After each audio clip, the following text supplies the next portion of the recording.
తెలంగాణ గడ్డ మీద కాంగ్రెస్ జెండా రెపరెపలాడుతూనే ఉంటది. 2035కు తెలంగాణ ఆదాయాన్ని $1 ట్రిలియన్ ఎకానమీగా మార్చి ప్రపంచంతోనే పోటీ పడే విధంగా తెలంగాణ రాష్ట్రాన్ని తీర్చిదిద్దుతాం.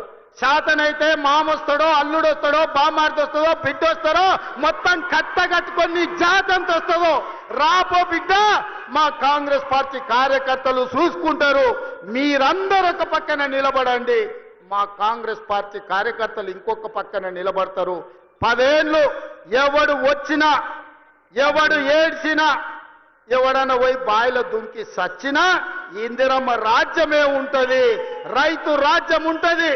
వ్యవసాయం దండుగ కాదు, వ్యవసాయాన్ని పండుగ చేసి ప్రతి కాంగ్రెస్ పార్టీ కార్యకర్తను వాళ్ళ జీవితాన్ని ప్రజలకు అంకితం చేసే విధంగా మన పరిపాలన ఉంటుంది.